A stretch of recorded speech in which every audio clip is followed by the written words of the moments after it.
Welcome everybody, good afternoon. I'm Mike, KC7V. Today we have the privilege of listening to an old timer, if you will. Most of operations back in the 60s, some very famous DXpeditions. Don Miller, W9WNV, is here to share some of his stories about DXpeditioning then versus DXpeditioning now. Don, stage is yours. W9WNV.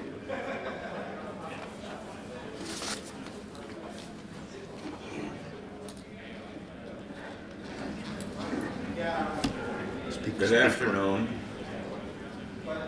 Can you hear me all right? I can. I'm in front. I'm Don, W9WNV. Some of you remember me as HL9KH in Korea during Korean War. I'm here today to try to get people to respect and remember some of the early DXers and DXpeditioners who made it possible to enjoy this wonderful sub-hobby we have of DXpeditioning today. I'm not one of those. I mean, I am one, but not the ones to be remembered the most.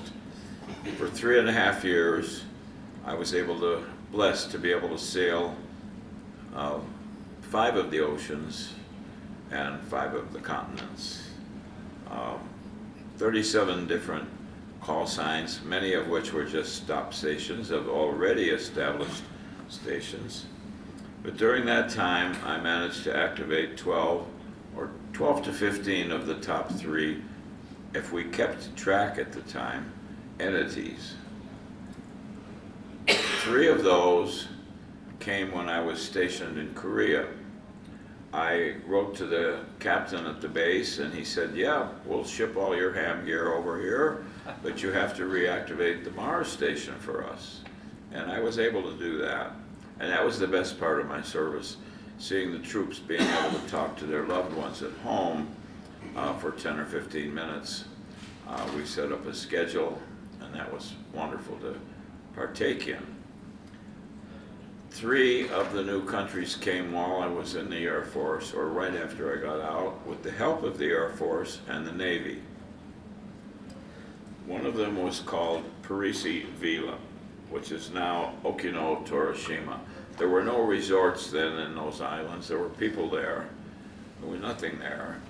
And the Navy got me down there, and that was a brand new country.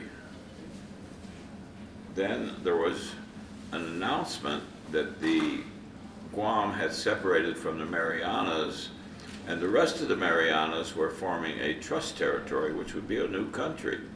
So the Air Force flew me down to Guam, and we got a smaller plane to land at a strip on Rota Island, which is next to Saipan, and that was a new country, and that was quite an experience. At the end, Chuck, K7LMU, I want to talk about him in a minute, and myself, we got mostly with the Navy and 1 private ship, and we managed to land on one of the islands in the Spratly group. And at that time it was contested. The sovereignty was contested between 3 different countries, but we were okay there, and that was not a pleasant operation. We had some storms. We weren't much above sea level where we were located. The rarest places that I was able to activate were the work of Chuck Swain, K7LMU. When I was in Korea at the Mars station, I'd have my ham set at night, and I was able to communicate with Chuck, who was with the service. Then it was called the CIA. He was in Winchang, which is Vietnam, Laos, and we planned this DXpedition for about a year or so. Chuck was the one that made the really rare entities possible. He established contacts, had friends there, and got us in there legally and got licenses. And most of the places we had written licenses. Cambodia was #1. Indonesia and Burma was #1 when we went there. That was, excuse me, a hell of a scary trip. And I tell this story, trying to tell you a few stories in the 40 minutes I have here. But I've told this before. We got across in a four-wheel vehicle and set up a station in our tent. And Chuck said we went to get some supplies with the guide. I'll be back soon. And a terrible typhoon-type lightning storm commenced. Bright lightning, one after another, lit up the whole forest. And a lot of atmospherics. It was really difficult to work through that with the pile-ups. It was a brand new country. Well, I'm sitting there, scared as hell. My feet are in a puddle, a human lightning rod with all the wires from our little tri-bander was never more than 15 feet off the ground, and the vertical coming into the tent, and scared until I thought of something. We often talk about what we'd like to be doing when we're taken from this earth. And sitting in a new country, working a pile-up, was not the worst way to go. It kind of took me through that. They eventually returned. And then getting out of Burma, getting in was no problem. We just drove in there. But getting out, we found ourselves surrounded by communist troops, uniformed, trying to explain how this beautiful S-line equipment was not spy equipment. It was just amateur radio, just having fun, trying to explain this to these people. The same thing happened about a year and a half later when Herb Klein and I were on when the Coast Guard sent us to Navassa, and we stopped on the southern coast of Haiti to refuel. And there was a war going on at the time with Haiti, and we were put in custody. And these are not fun times. It was pretty scary. But in the Southeast Asia area, those were all new countries, and it was a real thrill. And we went down to Indonesia. That was a plane flight. That was not difficult. But Chuck Swain, my best friend in my whole life, and we lost him. He perished on board a ship called the Marinero, along with another amateur and 3 others. At that time, I was in Pango Pango, and I was being partially supported by Ackerman, W4ECI, who had championed Gus Browning before me. And I was out of my savings. I had run out of funds. As I'll tell you in a few minutes, we were traveling on about $75 a day. That was my budget. And he arranged for me to come back and talk to some DX clubs in North America to raise some funds to continue and complete the expedition we planned. While I was gone, I was giving a talk in Caracas, Venezuela, and I got word that the Marinero, our ship, had not returned to port. There was a horrible, fierce hurricane in the area, one of the worst in the history of the Samoas. And the captain, a physician from Hawaii, and his girlfriend were yachting in the Pacific, and we ran into them in Pango Pango, and they took us several places. But on this trip, I was back in the U.S. trying to raise some funds, and Chuck and the others departed for Wallis Island, which was a rare country. I had a license to operate there for our station. On the way back, the captain decided to make a run for Apia, about a 400-mile trip to western, what was then known as British Samoa, and they didn't make it. The depression caught fire, it kept caught up with them, and they didn't have a chance in that little boat. 3, I managed to get every place in the world, if a ship is missing or capsizes, there's some country that's responsible for searching that area by an agreement reached many years ago in Geneva. And New Zealand was in charge of that area, and they sent 2 Sutherland flying boats. And when we didn't find anything, I did get a friend at Hickam Air Force Base to send another search plane. But all we found and identified one piece of wooden hull about this long from our ship. So, and afterwards, it was very sad. Try explaining to the mother of a 35-year-old who's working in the CIA when she asks me, what was so important that you guys were doing out there anyway? Well, everybody encouraged me to go on, and we managed to continue. But I missed Chuck, and I dedicated my handbook that I had written in 1966 to he and Ted Thorpe, the other amateur that was on board.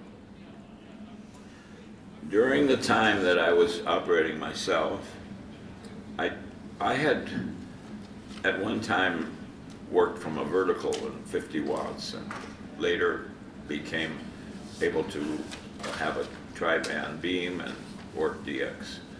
But I worked Gus Browning in many DXpeditions in many rare countries. I got up to about 150 on the DXCC list, but I figured if I ever did this, I would probably do it a little differently. And some of my methods were pretty controversial. But I'd like to be remembered as somebody who did some innovations to improve things.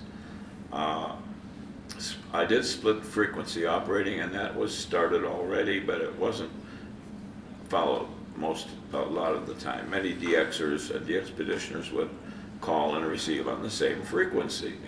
Well, I championed that and tried to develop it into more of an art form. And I was able to, with practice, answer 3 or 4 or 5 stations at the same time on CW or phone and give them individual reports. I wanted to work as many stations as possible, especially what I used to call the 50-watt and dipolars, which I was a member of at one time. And I did manage to listen and work a lot of the weak signals. Abbreviated signal reports. I invented what we on CW 5NN instead of spelling out 599. And I learned to log with my left hand so that I could use the right to operate the vibrator, the vibraplex, or the keyer, or tune the receiver. And that helped. I invented a new type of log, which in those days we called it NCR paper with a duplicate that made things a little bit easier. I tried to take advantage of weak pathways and sometimes just say W9s only or W6s only and get through the pileup. I tried to keep the pileup informed of when we'd have to QSY, the new frequency, how long we could be there. And I did prioritize CW. Some days the first 2 days would be CW only.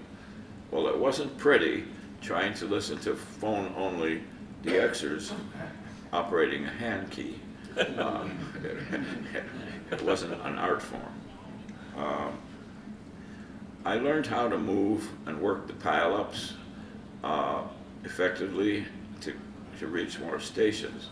One of my favorite tricks was to call out W0XXX and send him a 599 report. There was no W0XXX, but it would create a moment of silence while everybody was looking around to see where that signal was so they could tail in. And it gave me a chance to thin out the pileup and move it. So I did a few things that I hope improved DXing. The purpose of my talk today is not about me, it's about comparing and giving some respect to the DXpeditions long ago with what they are and what we enjoy today. Who here thinks they know, and I've done some research on this over the years, the earliest DXpedition in which there were actually QSL cards set out? Does anybody really know the answer to that? Well, here's a gentleman. Bob Leo in 1938. 38. You're close. The first DXpedition, in my opinion, is the schooner Kamuloa, which toured the South Pacific, and the ham on, that was 1924, and the ham aboard did QSL. Then, in 1939 to 1941, Admiral Byrd, who had been chartered by FDR, President Roosevelt, to explore Antarctica on the behalf of the United States, had a ham on board. And a ham radio operator on board was a necessity in those days because it was the most reliable form of communication, believe it or not. And on those expeditions, there was a gentleman named Richard McKinley, a licensed amateur. Has anybody here ever received a card from Kamealoha or from Admiral Byrd? I've never met anybody. After World War II, American hams became involved. Bob Denniston, who was president of the ARRL from 1966 to 1972, W0DX, was a real pioneer. It's said that he was a great operator on CW and phone. He activated Tortola and Clipperton, and he's called the father of modern DXpeditioning. After the Kon-Tiki, he humorously created and organized an expedition, a DXpedition to the Caribbean, which he called Gone Wacky. The most famous DXpedition that I could find in the old days was the Kon-Tiki, and they used the call sign Lima India 2 Baker, LI2B. Has anybody ever got a QSL card from that? I guess we're all past our prime.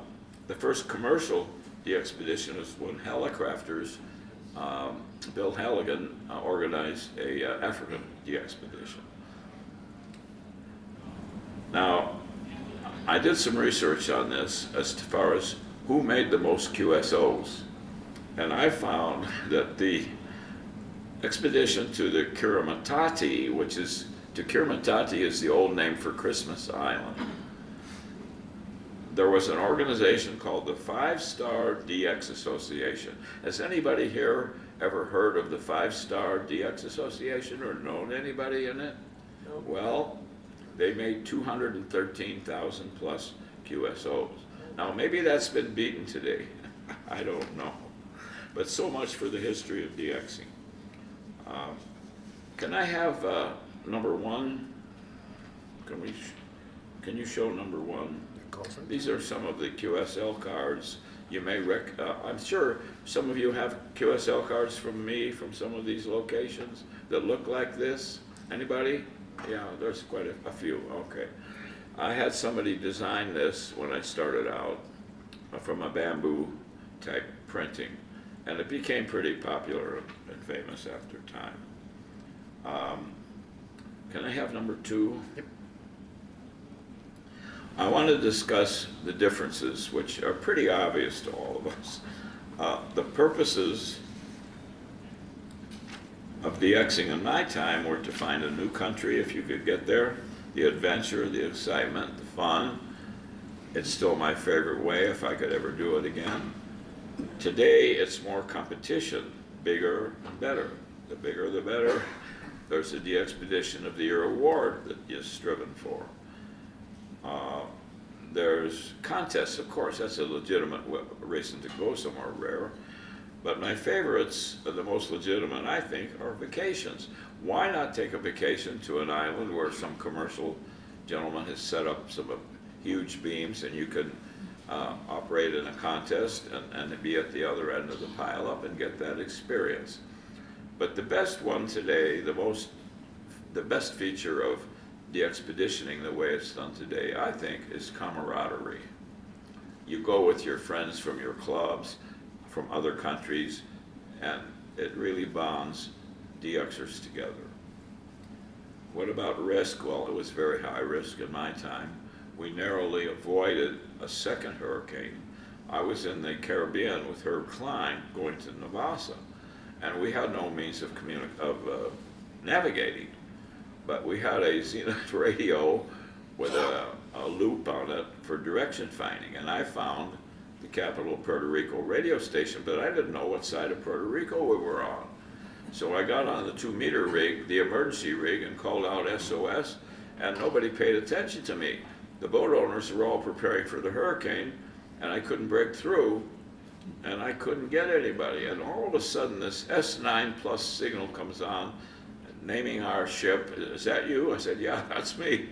He said, well, we're the Coast Guard. You're going to see an orange plane come over in a minute. Just follow us.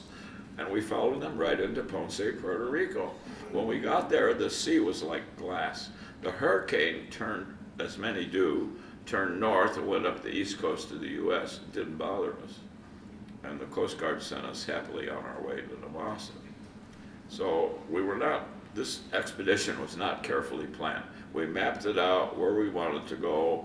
We were always running into bad currents, bad weather, hurricanes, you name it. Transportation. Can I see number 3 for a minute? Most of my transportation was on boats that we would charter. This is a 30-foot trimaran. A trimaran is like a catamaran. The advantage is it's very safe. There's no keel. It floats. The pontoons are like little cabins. And if you capsize, you float. It's not like the Marinero, which had a keel. It was a ketch with a keel, which would sink to the bottom. This ship took us to many places in the Pacific. No engine, 30 feet only.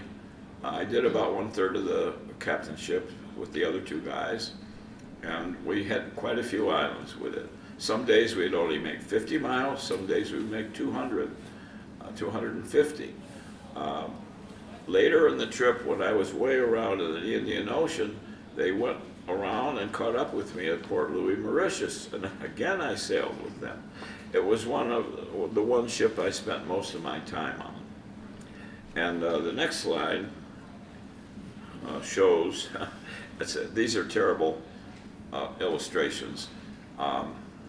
When I was down for a few years, and somebody had broken into my storeroom that was supposed to take care of it.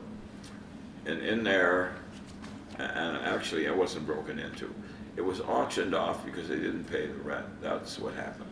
And in there were 2 huge suitcases full of at least a couple of thousand beautiful color Kodachrome and Ektachrome slides. So I don't have much to show you. But this shows you how we kept this equipment dry from a little tiny rowboat-shaped dinghy, and here's Jack trying to transfer it into a dugout canoe, which the natives had come out to meet us in, which was a very common thing to happen when a boat would come.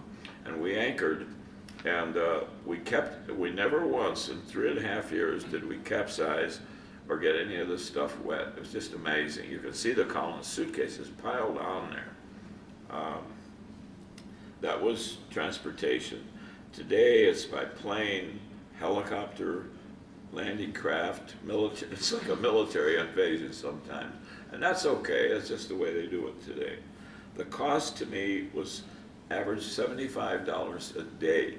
That included lodging, transportation, and everything, with 4 exceptions. First, when Chuck and I were in Sydney, Australia, I think it was, we met a gentleman who was second in charge of Continental Airlines, and he happened to be a ham, and he got us a ticket for those islands that did have airports. Each island group had its own planes, Fiji Airlines, New Caledonia Airlines, and so on. And that was invaluable. That got us around a lot of places a lot quicker than boat. Secondly, when I went back to the US, I managed to raise some funds for the DXpedition. And then I had this bright idea later, which was very controversial, and I don't regret it. Any ham that was, any DXer that would send in $25 would get on a list as a contributor, and they'd get their QSL cards directly. So I spent many hours filling out backs of photos, sheet cards, and when we'd get to an island that had a post office, they would be mail, and they would get their cards before anybody else. But everybody that worked me everywhere that I can think of that needed one got a QSL card, whether they were contributors or not. So I didn't regret that, and it did raise some money. At the very tail end of the DXpedition, I had a publicized lawsuit against the League for what I viewed as it had to do with the way DXCC was being handled and some favoritism. And the settlement from that helped. And lastly, when I met in Long Island with Richard Cowan of Cowan Publishing, who at that time published CQ, and Richard Ross, who would take over CQ and become Mr. CQ, And we lost Dick Ross just a few months ago. Very much underappreciated gentleman that championed DX and promoted the CQWW DX contest, worked all zones and so on. Did a lot for DX. I proposed two things to them. One was a DX handbook that I thought we needed, and it was very popular. It sold out. They paid me for that. I also suggested that maybe we should have a Hall of Fame someday for the DXers and DXpeditioners. And Dick Ross took that and ran with it and made it happen. The funds from the book, the settlement, all that, paid for the last part of the DXpedition, which was in the Caribbean and the Indian Ocean. So, but other than those things, it was about $75 a day for the food, supplies, and transportation. The navigation was crude. We navigated mostly with a sextant where we could measure the angle of the sun or the moon, the nautical almanac tables, a slide rule, and WWV. We could always get a strong enough WWV signal to give us the right time, so we could figure out exactly where we were. Today, you don't need to navigate, it's all automatic. We had an operator or two.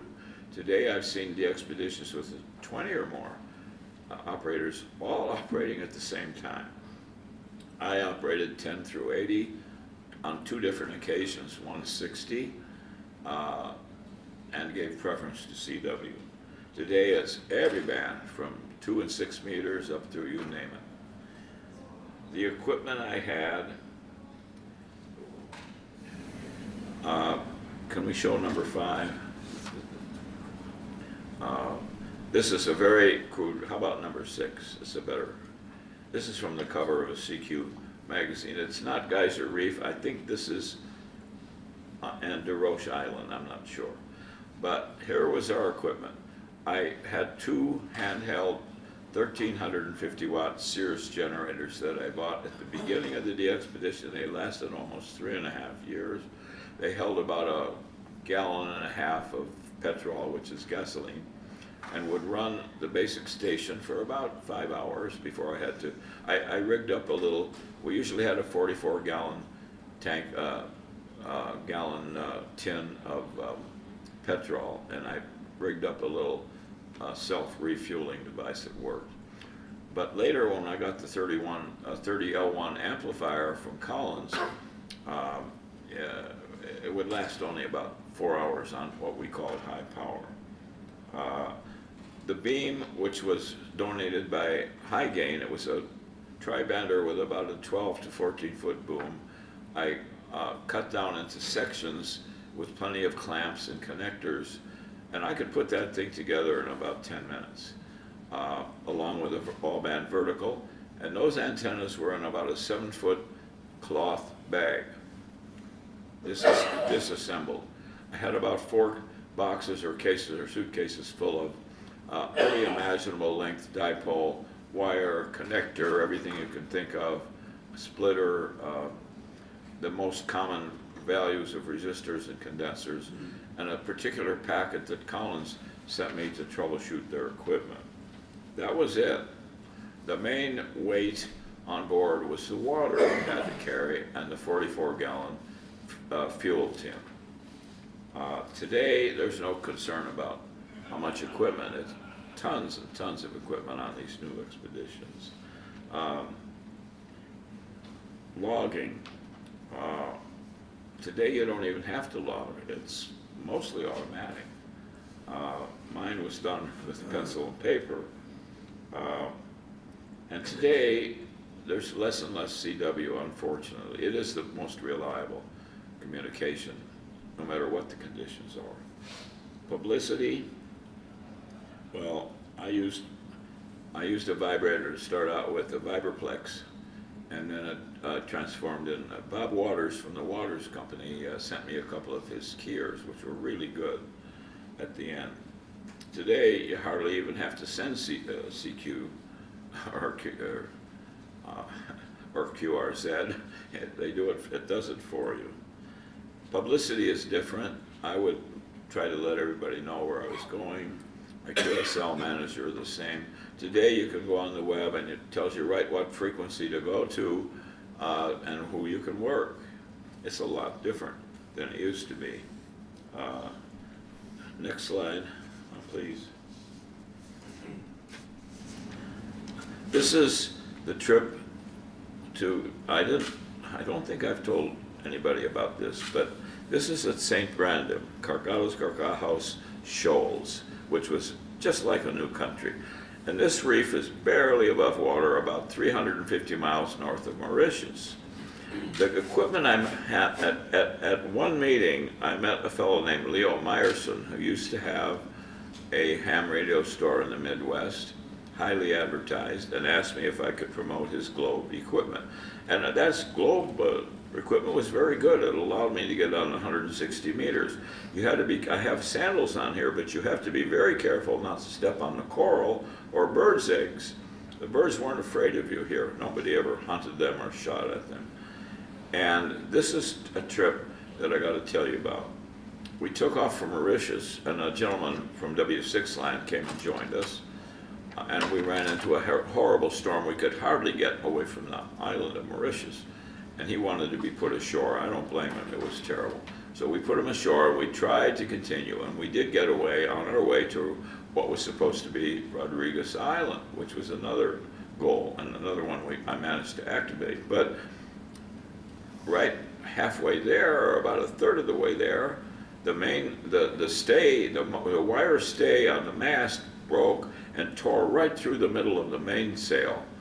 And we were helpless. We were drifting around and rocking. We had no sail. And they said, hey, you're a doctor, go down below and sew it up. Well, I had a needle that was so thick and so hard to get through a wet, thick piece of cloth. I stuck my fingers more than I did the sail. And I puked every 15 minutes into a bucket because it was so rocky, and I had a lantern down there, but could hardly see. It was just 3 hours of really difficult work. But I got this thing sewed up, they hoisted it up, and we were back in business. Oh my gosh, I recovered. But we didn't go to Rodriguez. We went to this place right here that you're looking at. It was, we called St. Brandon. It was Cargados Shoals. And that was a great trip. I set up a station pretty much like I showed you in one of the previous slides, and worked everybody. And as we left, here comes this big ship. And Jack says, hey, that's Cousteau. That was Jacques Cousteau on his Calypso. They moored a little bit further from the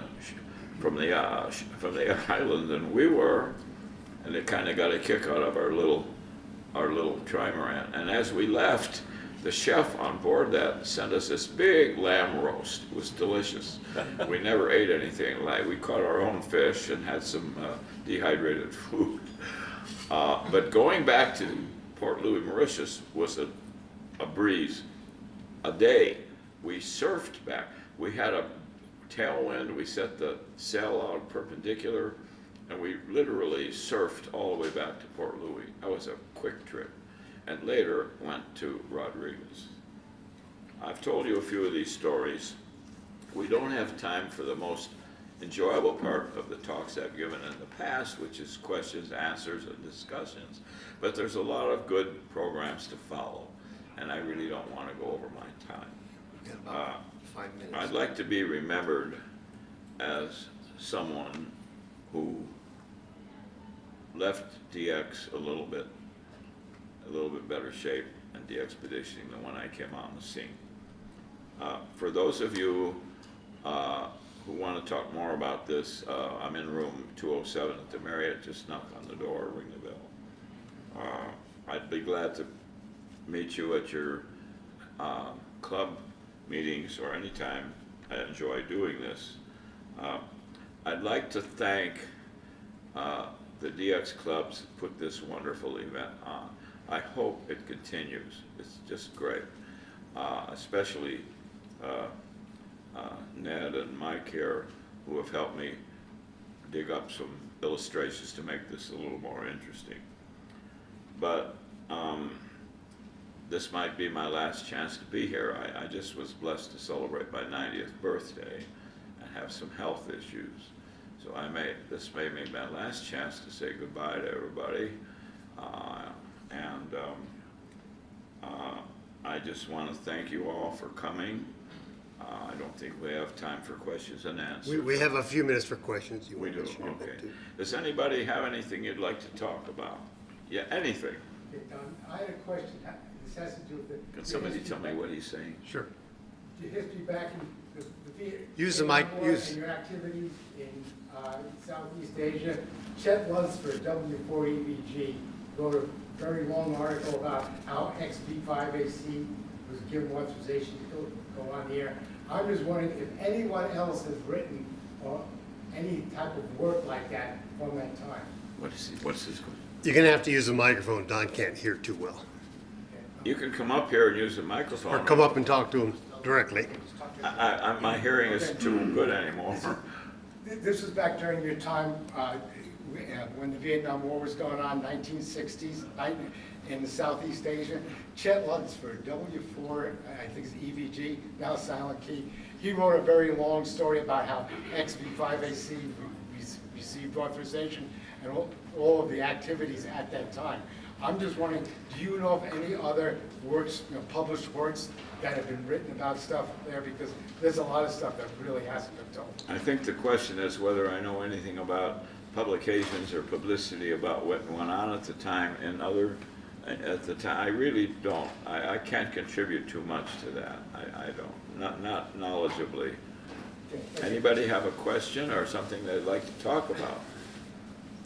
And Don is also willing to meet you outside here. He's got a Okay. couple of All right, his. I will have some this is the DX handbook. Dick Ross republished it about 12 years ago. If anybody wants me to, I know a lot of DXers collect DX memorabilia.